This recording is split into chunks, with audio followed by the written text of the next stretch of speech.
Judy was boring. Hello. Then Judy discovered ChumbaCasino.com. It's my little escape. Now Judy's the life of the party. Oh, baby, mama's bringing home the bacon. Whoa, take it easy, Judy. The Chumba life is for everybody. So go to ChumbaCasino.com and play over 100 casino-style games. Join today and play for free for your chance to redeem some serious prizes.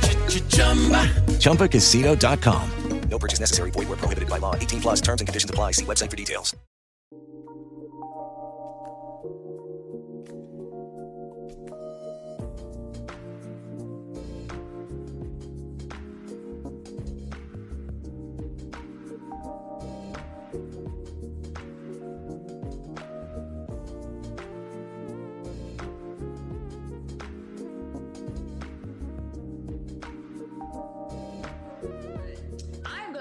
And say on this episode of the Silver Fox Journal podcast and or YouTube, because I'm trying to blow up like my guest here. What? Okay. Lacresha Berry of Berry & Company. We are talking about entertainment extraordinaire, fashionista, spoken word artist, educator, lover of life. I'm going to just say this for those of you who may not know. I met this wonderful woman through TikTok. And TikTok, don't sleep. And you don't stop. Exactly. And so the deal is, if you're not into TikTok, that's on you. But I have been able to meet virtually some of the most wonderful people, educated, talented, beautiful, inspiring. And so to me, because I'm a big human condition student of life, I feel it's so important to be able to bring these stories and people's expertise into the world.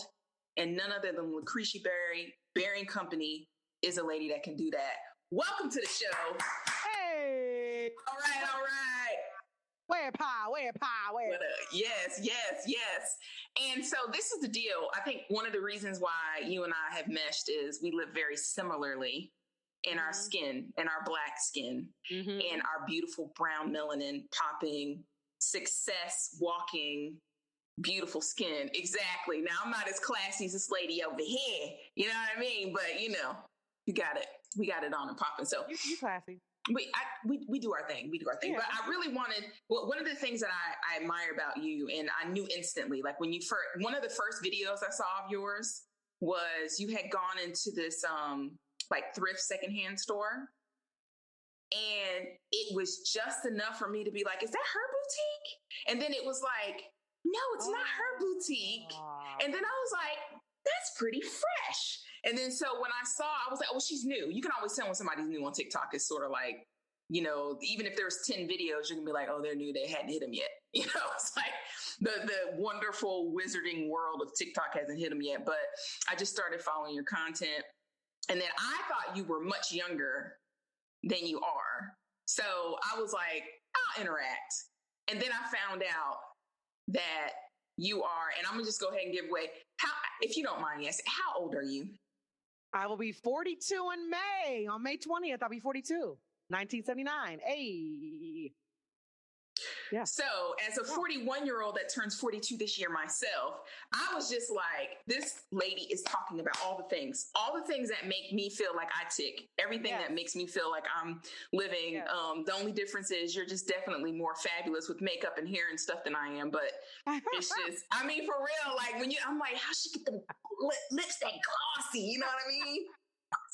Layers and layers of lip gloss. That's all. Well, but you know, it's still wonderful. And that's funny because that's a perfect segue. So what I'm going to do before we get into all the business, let the world know who and what Berry Company is. In your mind, what if you had to just present it, your elevator speech, your I'm the dopest, we're the dopest, your shirt kind of thing. My shirt. Exactly. Tell me who Berry Company is. I would say that Berry & Company was a name I gave to myself because I am an entertainer, so I entertain company, right? And so Berry & Company was a way for me to engage with people and to make me sound more official than Lacresha Berry. And so Berry & Company is education focused, is entertainment focused. It's a mixture of it's like edutainment with like fun vlogs and beauty and aging and anti-diet and a lot of the things I've developed as an over 40 woman in the world who is unmarried and child free, not childless, but child free. I just feel like all of those things kind of encapsulate who I am. You know, I'm definitely an entertainer first, but then as I became an educator, all these things started to mesh well. And then I became this multi-hyphenate and I didn't know what to call myself, you know, 20 years ago or 25 years ago when people were saying that you have to focus on one thing. So it's definitely an amalgamation of many things that I'm good at and not just, oh, I'm good at one thing or two things or three things. It's multiple things. And I've always been that way since I was a kid. So yeah, I mean, if that's a way to explain myself, then there you have it. Well, you know what?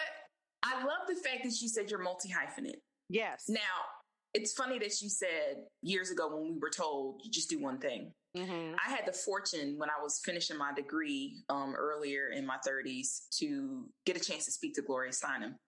And one of the things she said that, because it was funny because here I am, I'm old enough to be a lot of these people's like almost mom's age when I was when I was finishing. And I realized that some of the best advice I had gotten from this guy that was in all these clubs and was getting arrested on going to all these marches and things. He was like, well, why don't you just pick one or two, like two good things and focus on it because you know so much. Just put all your energy in there. Mm-hmm. And so I told her, you know, because that's against like my moral fabric was like, I can do all the things. So I spoke to her and I was like, you know, what's your advice for someone who is in advocacy, who's trying to build the world one person at a time, discover their human condition? What can they do to make the world a better place? And I said, but I feel torn. She told me, who told you you had to do just one thing? She said, have you considered that maybe your place, you don't fit in a specific place because you didn't create it yet? She says, I'm working on 2 books. She was working on a documentary. This was during the time, exactly. This was during the time that President Obama was still in the White House. So she was literally at her age, which is in her mid 70s at this point, like early 70s. She was doing 6 things. And she says it was the happiest parts of her life are being able to do that multi-hyphenated existence. And so the fact that you said that, I wanted to highlight that for anybody who's listening, if they're listening to the podcast or watching on YouTube, because I think we get so pigeonholed into fitting into one hyphen. And I just think that just stifles us. Or not even a hyphen. Or not even a hyphen. That's true. Just one thing. That's true. That's true. Because 2 is almost too much for some people. For some people. Yeah. For a lot of us that have been trained to believe that, you know, just be an accountant, just be a doctor or a lawyer. And I am all about that life. I'm all about you focusing on one thing. Great. But for me in my house, I can't do it. Can't do it. Yeah. I tried. It's hard for me to I get bored. And also I'm more than that. I'm more than one thing. So, and all of us are more than one thing, but our jobs are not who we are. Right. So I think that's also something that we've also confused is that we think our jobs are who we are. And it's not. It's just what you do. I do more than one thing. That's it. Yeah. And you seem so well adjusted to that thought process that I see it. I see you embodying it. You glow from it. Mm-hmm. But I think we're so used to, as in a society, seeing this kind of stifled view of what it means to be complete. So that you can be that doctor, so you can glow. And that may not be what works for you. And it looks like all the things, all the aspects of Berry and Company are what makes you be you. And that's what's beautiful. Yeah. And I think sometimes people project their insecurities and they'll say, well, if I were you, or they'll say, well, I couldn't do it. A lot of that is insecure and projection. And some people have settled for what they've been told. Right. So not everybody's going to be a CEO and not everybody's going to be an entrepreneur and not everybody's going to be a multi-hyphenate. That's okay. And that is absolutely fine. I just think sometimes we have to just be mindful of how we talk to young people and how we deliver messages, thinking that they have only one outlet to, you know, express themselves. And I think that is a detriment that was told to me that I had to unlearn in my 30s, right? So if I could, I was reading something today on, I follow this guy on Instagram. His name is Young Pueblo. And he does all these, he has millions of followers, but he always does these quotes every day. And he said, a hero is one that heals himself and then encourages others to do the same, right? So once I know what that healing piece is, I'm going to pass it on to you, and hopefully you can do that for yourself. And then it'll become a cycle of healing, as opposed to a cycle of you got to do one thing, you got to be like me, there's no room for women, all of these things that I was told. I was just like, I don't understand. Why are you saying that? Why? Right. Because you've never done it, or you've never seen it done. Because it's about to get done. It's about to get done. Watch me. So I think I've had to deal with a lot of adversity from people who we can talk about this at a later time, but religious upbringings and indoctrination. Right. That's we could do a whole podcast on that, but we'll just focus on the good things here. Yes. Or the things that have on the other side of growth, on the other side of the healing, right? Yeah. That's a beautiful way to put it. Yes, that's what we'll do. Okay. Sounds good. So with that rebirth, that rekindling of finding your direction. The Renaissance. Your Renaissance, yes.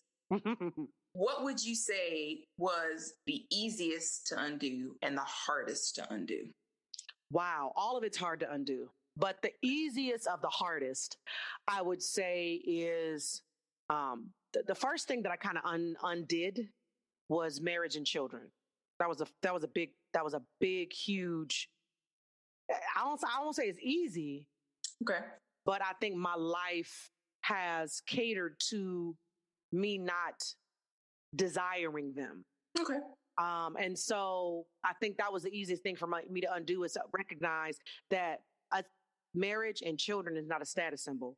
Even though if I want to get married, I will. If I want to have children, I will. But it's not an award that I win at the end of this life, or in my 20s in this life, or in my 30s in this life. So that's the first kind of idea of, wow, I am kind of rebellious, because, and it wasn't until like my mid to late 30s where I was like, wow, I'm probably not going to be married or have children. Or if I do it, it's going to be after 40. If it's going to happen. Right. And for me, that was kind of like my understanding at my 30s. And I also think because I was a teacher, it kind of made me have like birth control. Like teaching is birth control. So daily birth control without popping a pill, getting an injection, or having something implanted.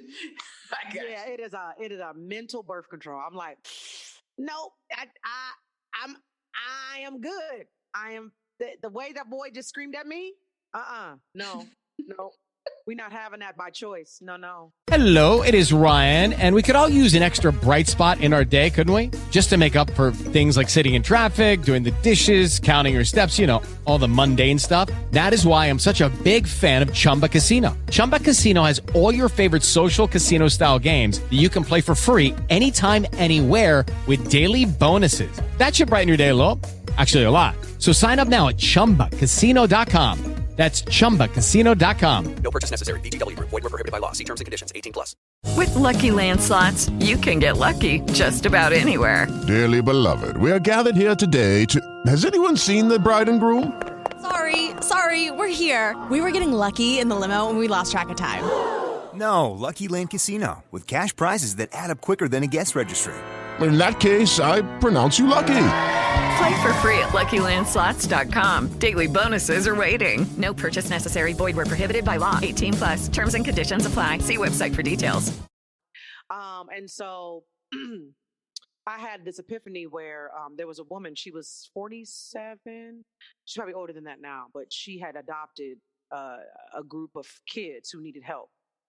And she was telling me about this 10-month-old boy that her sister fostered, and said, we have trauma as young as 6 months in our bodies.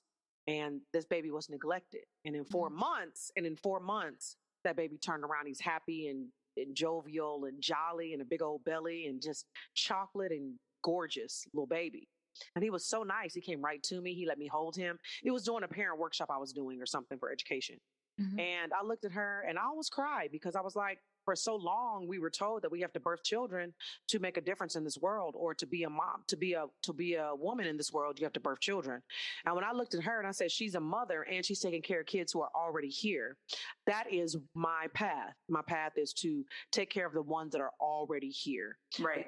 To build up the ones who might not have that structure in their homes. And they also are here to help to grow me as well. So I do believe that's my calling, is to help young people in whatever way I can, whether it's on TikTok, whether it's in a classroom, on Zoom, whatever it is. So that was the first thing that I had to undo, was like marriage and children. Gotcha. Something that's not going to align with your path right now.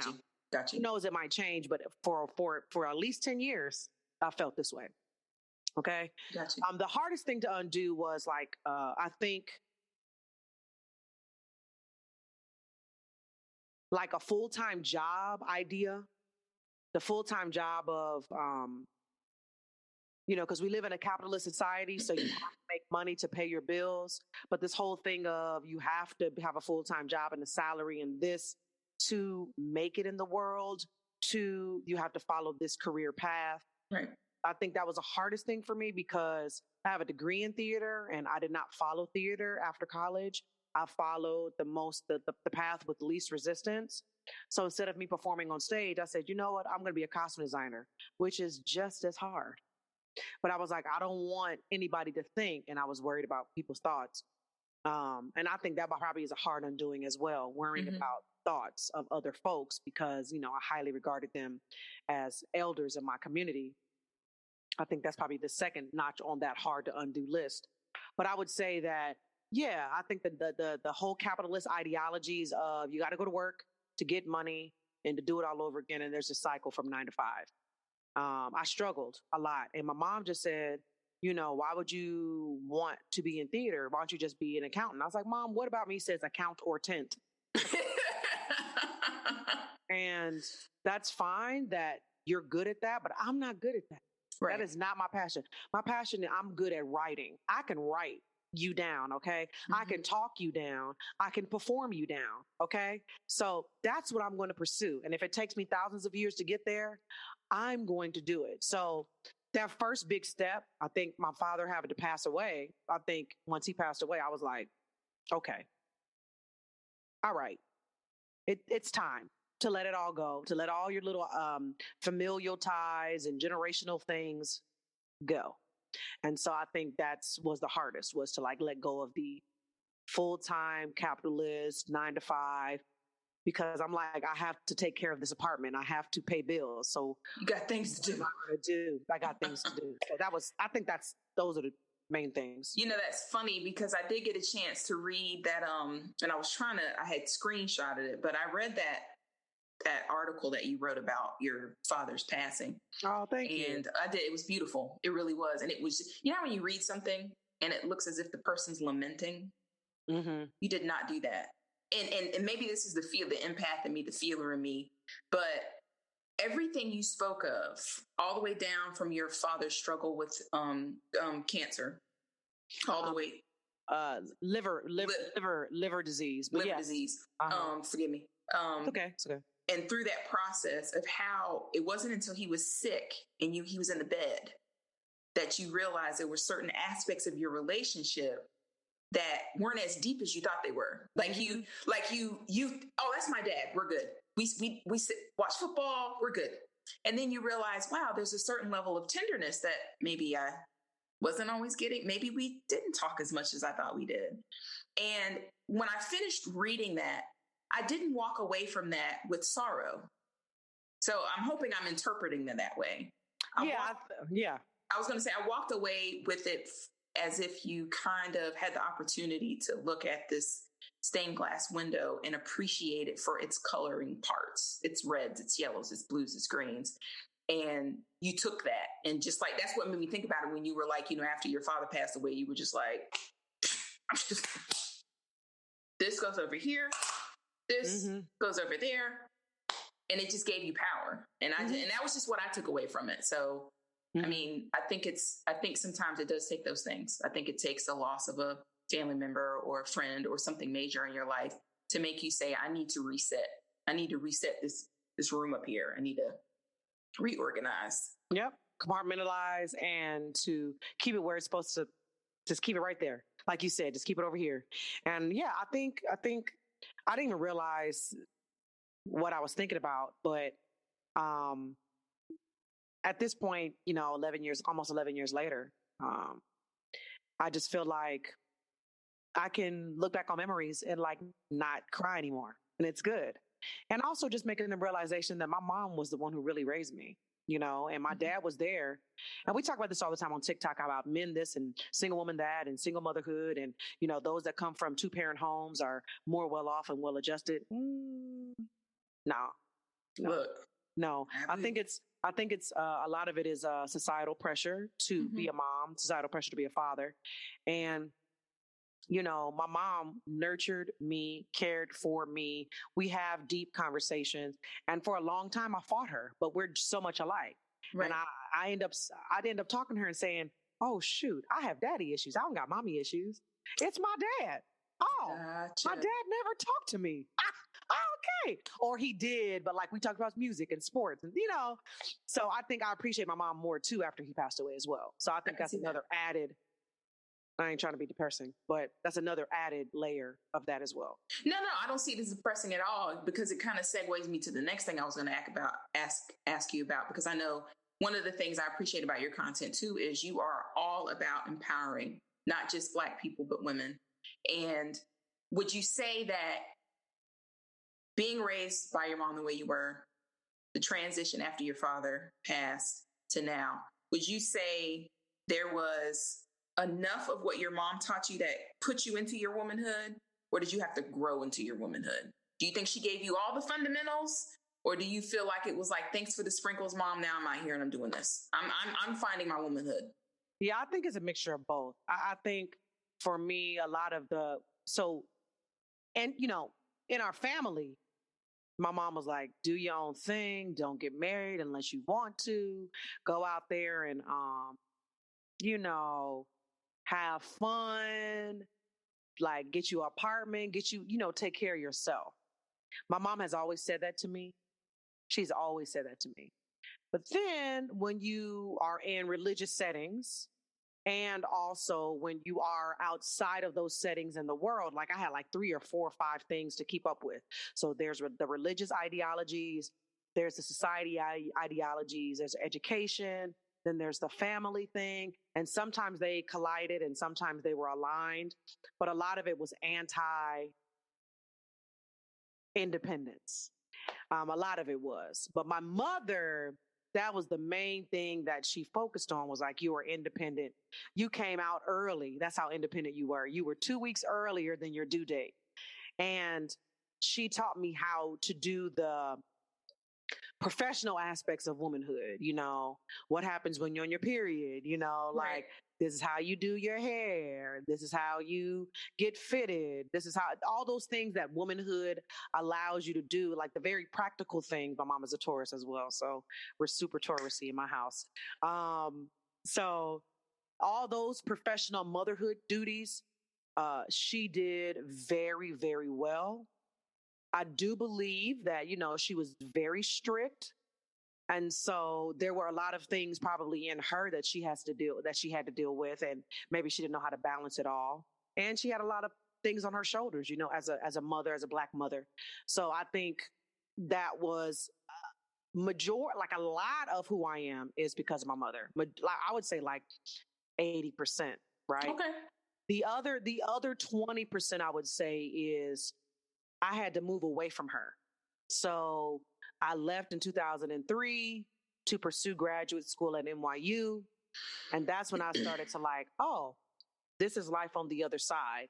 My parents were a drive away from me in Kentucky. I lived on my own in college. I had like a rent subsidized apartment. So it was perfect. I lived there for 3 years, lived on my own. And it was great. I had such independence in college. And my parents lived like my dad could drive 3 minutes and he's at my house, 4 minutes. Oh, okay. No, okay. they were that close when I was in college. So I couldn't do that when I moved to New York. Right. And so I had to start communicating, and I realized I had a lack of communication skills. Excuse me. I withdrew a lot from people, and I was like, So I had to start developing my communication efforts, speaking up when things weren't working for me. Also, like college also helped me that as well. College also helped me become different from how I was taught in because there weren't any college graduates in my family. My mom, she did get a college scholarship, but I think she didn't pursue it. But she ended up getting her accounting degree and things like that. But as the traditional 4-year college, even though at some point it's going to be obsolete at some point. But yeah, I was the first one to do that in my family, so that language wasn't there for my mom and my dad and my brothers. So that was also me coming into womanhood. Going into financial aid office. How am I going to pay this rent? How am I going to eat? All of those things my parents did teach me, but then college kicked me in my ass. Got you. Then I came here to New York, and then that's 10 times the people, 20 times the people of Kentucky. And I had to also balance a lot of my, prejudice and a lot of my bias that I held on to when I lived in Kentucky. So I think majority of it was from my mother. And then by the time I moved to New York, and I went to college, those kind of ideas helped me to become a woman as well. That's good. I'm glad to hear that, because I think one of the things that I believe, and I'm just speaking from some of the interactions I've had with some younger people now, those types of moves aren't as impactful because of the fact that everything's at our fingertips. Right. Everything, you can literally pick up your phone. Like, I have so many devices around me right now. It's ridiculous. So that organic touch, the leaving home, the going here, moving to NYU, meeting the people, eating the food. Because I know we spoke before and you were talking about how you appreciated the fact that you could go get an Ethiopian dish and go get a Jamaican dish and go try. It is Ryan here, and I have a question for you. What do you do when you win?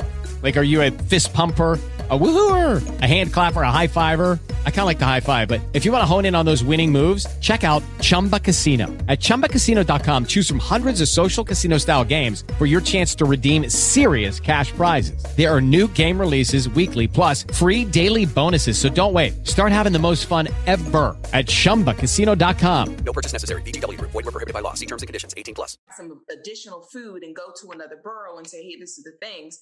And I just feel like even though you can go and Google that and see it on TikTok and Instagram, there's something to be said about embodying that journey by physically going there. Right. And I'm not saying it removes your opportunity to get womanhood or develop your womanhood. I just feel like it's a different process. It's a layer of your womanhood, I would say, because then you start to learn, how people are, how men are, how other women are in New York. And it definitely was not the Southern Belles that right. you're used to in Kentucky and in the South. Right. So it's like they are go-getters here. That is a very nice word to say. New Yorkers are get it, move fast, make it happen now. Make it happen now. And also, like, I was reading something on Twitter about how East Coast people are not nice, but we're kind. And West Coast people are not kind, but they're nice. That, you know what? That is a very, because I hear people talk, because, I've spent some time in New York because of my sister, have family there, but I don't really know them. Right. But I have yet, and it could be a certain level, because I was always told it has something to do with your confidence level and your ability to kind of navigate on your own. But I have yet to really run into a super nasty person in New York. I haven't. The times I've been there. Yeah, I'm agreeing with you. I haven't really. A lot of them, if I'm going to run into them, if I'm going to run into nasty people, some of them are not from New York. A lot of them are not from New York. The sense of entitlement is not in New York. It's just not there. Maybe in like the upper crust of Manhattan or society, yeah, but in Queens where I live, it's multicultural, diverse, and people have not treated me. I mean, there's definitely some racists, Yeah, well, working all among us all the time. They're everywhere. Like roaches. Yeah. Like roaches. Like roaches and rats. They're everywhere and they survive everything. So I would say that, yeah, New York is, people will help you. Okay. That's true. If you ask them, how do I get to, Bed-Stuy from here? Or am I on the right train or whatever? I've never, not once somebody said, F you, find it yourself. Not once has anybody done that. And I just think that I think the energy is we're all are trying to get to the same place. Yes, we're all on the move. We're all on the move. So we're not just going to randomly make small talk with you, right? We are going to get to where we're going. And if you need help where you're going and I'm going the same direction, that's kindness. Kindness will do that. Niceness is, okay, how's the weather? All right, bye. And I don't really like you or I don't care about you. Right. You can be a nice snake. Yeah, you can be a nice snake. And so I think in the South, people will be nice to you, but still be mad racist. You know what I mean? Oh, yeah. That's a really good point, though. I mean, mentioning it that way. They're very nice. They're very nice. Southern hospitality is real. I don't know if you've seen One Night in Miami. Not yet. I haven't seen it yet. I'll just give you one scene. It doesn't give away anything. Yeah. Okay. There's one scene and Jim Brown goes to visit somebody that his mom says to go visit. I don't know why. I missed it. But he went to this white man's house, nice place in Georgia.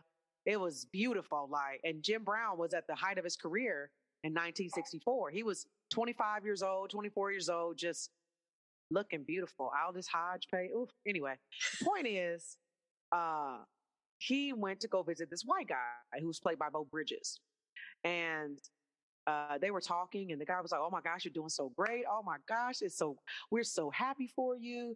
You are the pride of Georgia, blah, blah, blah. He was just bigging him up, empowering him, making him being nice. He was being nice. Nice. And so then his daughter said, hey, Papa, or whatever, his granddaughter, you said you was going to help me move this furniture. So can you just go ahead and do that before, you say goodbye to Mr. Brown? And so, of course, Jim Brown got up and said, well, I'm 6, I'm a big dude. I can help you with your furniture. He says, oh, that's okay. We don't let niggers in the house. So that is how they'll treat you in the South. That's how they'll do it. They'll be like, oh, man, I love this food that you made me. You're not like the other black women that I've met on the other side of town. Like, look. Ding. You just literally, you kissed me, then you slapped me. Yeah. And that's how it is. That's how it is in the South. The South is like, oh my gosh, you are so beautiful. But I would never, ever marry a nigger. Oh, okay. Well, I mean, hey, I've grown up in the South my entire life. And one of the biggest wake up calls was when I left North Carolina and went to Florida. I don't know what it is about the fact that people forget that you can't get any more Southern in the United States than Florida. Some of the worst racism I ever heard was in Florida. Sorry, Florida people. I'm not trying to be funny. I'm just being, having grown up in North Carolina and then moved down to Florida, like some of the stuff that would happen, I'd be like, y'all don't see, this is cool? I'm like, y'all are good with this? Yeah, Florida, Texas, I would even say Louisiana in some parts. They have their own set of societal rules. Now that I have heard. Yeah, you are not the first person I've heard say that. They have their own societal rules. And I would say there's this, I'll send it to you. There's this map of behaviors according to what region you live in the United States. So where I used to live in Kentucky, it's all about an eye for an eye.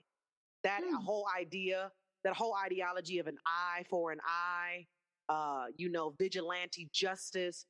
That's the heart of like East Coast Southernness, right? Carolinas, Virginia, Kentucky, all that. And then you have like Yankeedom, which is all about like capitalism, industrialism, and education. And that's like New York and all that. And then you have like the pacifists on the West Coast that are like Seattle, Oregon, California. Like there's a whole mixture of behaviors that you notice based on the environment that they live in. I'm going to find it. It was fascinating. There's 12 when you get a chance, will you send that to me? I would love to. It is. Oh, that's amazing. dope. It's amazing. Okay. I might take that and just put it on. Like when I post it to my website, I'll put it on. Yeah. Because moving from, let's say, vigilante justice to Yankeedom feels so different, right? It feels different. It feels like, and Yankeedom is not an eye for an eye or tooth for tooth. It's like, I'm going to get in your face and you will listen and I will walk away, right? That's New York. Yeah. Kentucky and everywhere else might be like, I might take your eye out because you did not agree with me. And you could be wrong as 2 left feet and 2 right shoes, but that doesn't matter. You did somebody wrong.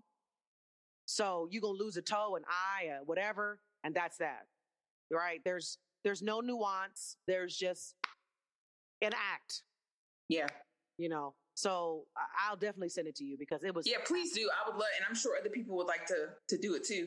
And I hate to cut it short because I know our time is valuable, but I want to make sure because I don't know how long we have. We get everything. But my last question I was going to ask you is something I've noticed, and I've spoken of it. I know you have. As an intelligent, educated, purposeful Black woman in the United States. Mm-hmm.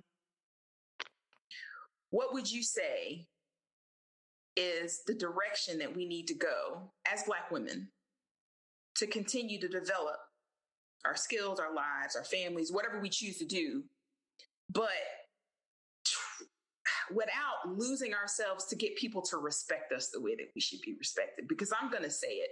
I feel like, and this is just me personally, I feel like there's been a breakdown, very similar to what you said that happened in that movie where it was like, oh, I respect you, you're the best, but we don't let niggers in the house. So it's like, everybody loves us. We're the 91%. Thank you so much. You saved America. All these things. And I've said it before, and some people may not want to hear this, but I've said it before. We have carried the weight of the United States on our backs and in our bellies for centuries. We are the highest educated with the highest levels of degrees for the last, I think it's 5 or 6 years now at this point. We're commanding respect, not just because we're Black women, but because we're showing ourselves to have a space, even though we've always had one, but to have a true space based on societal standards in this country. What do we do? How do allies and Americans and people who want to understand Black women and actually respect us, how do we balance what we know needs to be respect compared to how do we still maintain ourselves without people? Like this idea of like, I shouldn't have to prove my Blackness and my dopeness to you. But for some reason, we're constantly having to do that. We're constantly having to prove why our melanin is beautiful, why our hair is beautiful the way it is, why we can articulate, why some chicks may seem, quote, ratchet or hood, which that's not what it is. What do you think is the balance of trying to be able to move forward as Black women in America and allow America to respect us for who we are? Yeah, I think we need to stop performing. Oh, I think we need to stop performing, stop being performative, and to drop the act. Thank you. I think a lot of the things that we're doing is to be approved of, to be respected. Mm-hmm. I still experience, I think we internalize misogyny the strongest, and we perpetuate a lot of the issues only because we experience it the most. And because we experience the most, we will perpetuate it onto other people. I'm not saying all of us. I just feel like I know that I have done that. I have said that she's not a Black woman like me. I have said I'm a better Black person than them, than her, than all of that. As opposed to how can I empower others to to reach their goals. And so I know for me, I didn't have a lot of close girlfriends, not like I do now. I've curated a life where I purposely look for Black women to befriend, period. Gotcha. I break my neck to make sure that I have Black girlfriends in whatever capacity they are to me, because we have been told that we are competition. Stop performing, fall on your ass, and stop having perfection be our standard. And the reason why I say that is because I have been told I speak too Black in corporate settings. And when I'm not speaking Black, I've been told I speak white and I'm not like the other Black girls that they know. Mm-hmm. So either I'm too Black or I'm too white. You're not Black enough. What I'm going to do? So you know what I'm going to do? I'm going to be myself and stop performing. I think the one thing that my acting teacher told me that I learned in acting is to just be. And it's not my business if you like me or not. Right. It is not my business. I'm going to just be, and I'm going to find others who are just being, and we are going to connect. And I think we need to find women like us to start building these woman-led run spaces. There are more of us than there are of them. So there's women and then there's Black women. Right. So I just think I'm not performing for anybody anymore. I don't think we should be doing that. I think my goal is to teach Black girls to empower themselves and to feel whole by themselves without us having to reach out for other things, and that we need each other to survive, right? We need a strong friend group because racism is not going to end. Misogyny is not going to end. Build a safe space and safe practices and pleasure practices that is going to sustain you so that then you can create this cycle of healing. Right. I think that is where I'm at and what I try to demonstrate with my young people. Right. There was a girl that reached out to me who I taught her in high school. She's like 22 now, 21. And my thing is, have intergenerational friends. Yes. Oh my gosh, yes. Have a 25-year-old friend, have a 35-year-old here, 45, 55. I got friends who I run with who are 59, 49. My mom, who I consider a good friend of mine, she's 63. I also connect with a lot of my students who are now 25, 26, 30, 35. So I just feel like having intergenerational, legit friends, not like, that's your mom or your auntie. Yeah. Legit friends, right? I was sitting there talking to a 22-year-old and a 54-year-old about just having sex, about like what we want. Right. And I didn't feel like, oh, she's 20 and oh, she's 54. It was like girls going, we need to ask for what we want. We need to go out and get what we want. And I think there's this also gap of, after you turn a certain age, after you turn 40, your life is done. It's over. And I'm just like, we're just getting started. Totally. We're just getting started. And so I think that is where we need to focus on empowering ourselves. Like I'm following somebody on TikTok. It's called Divestment. And we do need, I would say, unity when it comes to Black men and Black women. But for me as a woman, as a Black woman, I'm tired of performing. I'm tired of the performance aspect of capitalism, of consumer, they consume me. Listen, that's why I talk about therapy so much, because we all need it. And when I talked about it, I was shot down by many Black men. Like, therapy for what? Why are you even talking about therapy? And I'm just like, You know what? I don't care what you think. I don't care. I don't care. At the end of the day, I do not care what you think. I know for me, this is what I need. Right. And that's how we're going to get better. And that's how we're going to heal. Now, that's just my opinion. I'm not an expert. I don't have a degree in therapy or anything like that. But this is just what I've experienced, is that majority of my successes have come from a Black woman believing in me. Majority of the success that I've had as an artist from 2014 to 2021 is because a Black woman booked me, paid me, and uplifted me. Right. Right. Period. Right. Specifically Black women. Gotcha. So when we do that, especially if we're in like these corporate spaces and settings, you do what you have to do to bring them up. And you know how we were taught, I don't know if you were taught this way, but like being a first is an accomplishment. No. I could be third. I could be fourth. I could be a fifth. I could be a sixth. I could be a 10th. I could be a 12th. It's okay to be second, third, fourth, fifth. It's all right. That's okay. Because the goal is not to have a competition of I'm the first. Thank you. The goal is we gonna bring each other up together. If you don't want to do it, that's fine. That's a personal choice. Right. Where I'm at is, and I will say this, I cried yesterday, yo. I am on this path of writing. I'm on this path of creating novels for young people. Okay. I'm on this path. That is what I want to do. I want to stay my ass at home and write. I've been wanting to do this for years. Right. Right. And I'm working on a book. right? And my friend, who is a well-established young adult author, she texted me and said, do you have an idea for a novel, Barry? Just, it seemed random, but it wasn't. She said, I've been thinking about you for like a couple weeks now. She goes, do you have an idea for a young adult novel? And I started crying. Why? Because I started crying because, first of all, she's very well established and she's a good friend of mine. Mm-hmm. And I'm kind of embarrassed that I hadn't asked her before.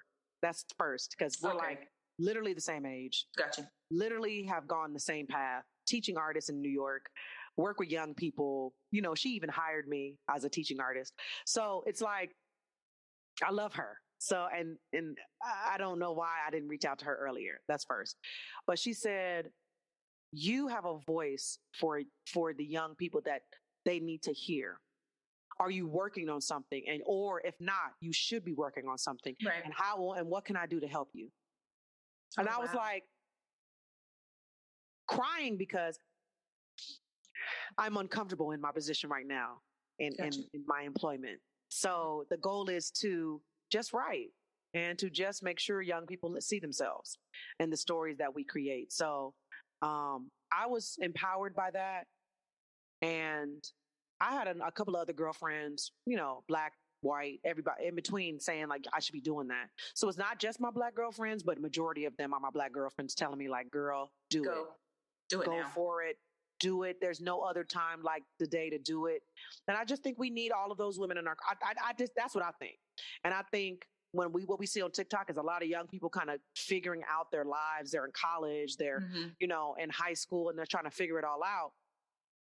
And that's why it's important to have, that's what we talk about, the auntie, the rich auntie, all this stuff. It's important to have friends who are older, whose position that you are kind of, you know, aspiring towards. Like, how did you get there? Or what are some ways that you've handled misogyny? What are some ways you've handled sexism? What are the ways that you do it?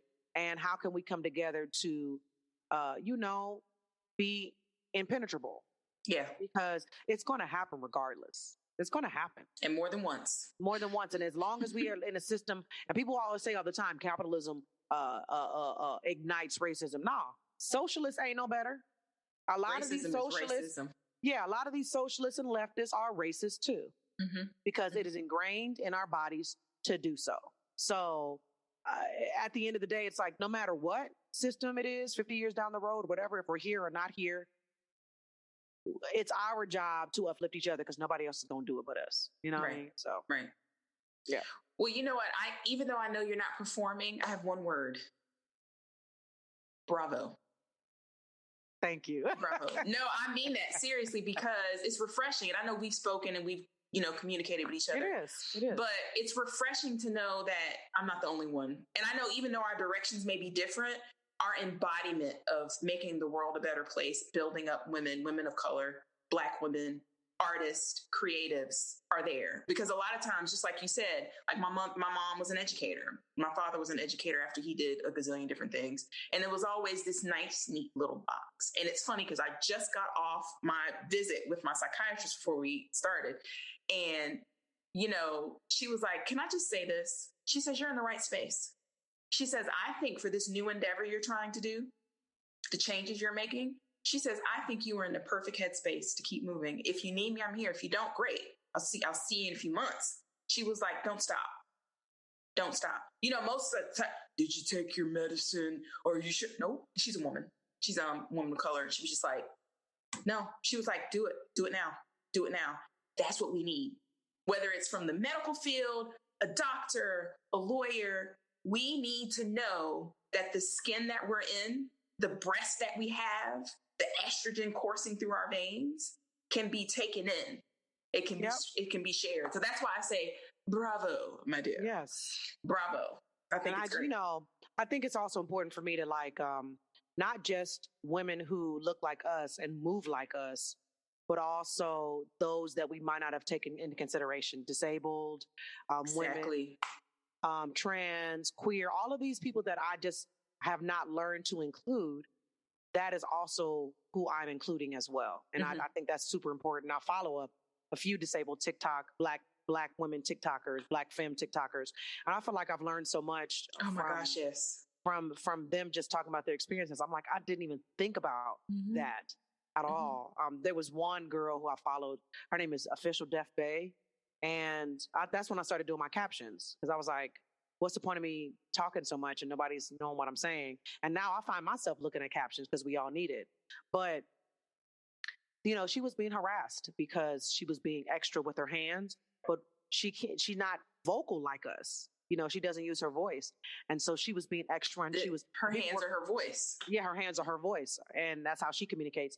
And people were saying that she was rude, and she was getting so much hate in her comments about being rude. And I said, you know, if she talked, you would not be giving her the same amount of slander that you're doing right now. That's true. And I got so much hate just for defending her. And I just feel like that opened up a whole new world for me that I started following, and my timeline started showing me more deaf creators because of what happened with me and her. And I just feel like take up space unapologetically, without hesitation. Beautiful. No, that's it. So before we end up, because I told myself, we'll do 30 minutes, lies, rumors of lies. We didn't, because it's a great talk though, really good. Tell everybody what's coming up. Berry & Company, what's the new thing? Drop your ads. Let's make sure, because I'm gonna put all this stuff in the notes for everything, but I want to make sure everybody can see and hear from you. Tell us what's coming up. Give us your ads and let us know where we can find you. Website, Berry & Co., Berry & Company NYC. Instagram, Berry & Co., BERRYANDCO. TikTok, Berry & Co. I also have like 2 other platforms. I have Berry Stylish, and I also have the Berry Best Education. There's merch, Berry Stylish Shop. I'll give you all of these. I have so much, everything. I'm on YouTube, Lacresha Berry. Oh, you know what? I'll just take your link tree. Take my link and put it in. I'll just put your link tree in the link. I'm all over the interwebs. You cannot miss me. You do all the things. All of the things. You do all the things. And I think it's unapologetically beautiful, unapologetically Black, unapologetically talented. Thank you so much. Bravo to you for the things that you're doing. And I really appreciate you taking the time out of your day. I hope we can do it again. I would love to. Totally. And actually I want to start having, and I'm trying to build out a Patreon page. I don't know how I feel about that. I finally put mine up. You did? I saw the link, but when I clicked on it, it wouldn't let me click on it, just so you know. I have to look again. I'll check again to make sure, but hey, check it out. When you go to her when you go to her link tree that I'm going to put in the podcast notes, and then I'm going to put on my website, it's going to be linked into the YouTube. I'm sending her the file too, so she can make sure she can put it to her YouTube, because each one teach one. It takes a village to build the village. Yes, and we need all of that together. So again, bravo, my dear. And I really, really appreciate you on this and ending up this episode of the Silver Fox Journal podcast, as well as YouTube. Lacresha Berry, Berry & Company, thank you so much. Until the next time, my people. Bye. Bye. Bye.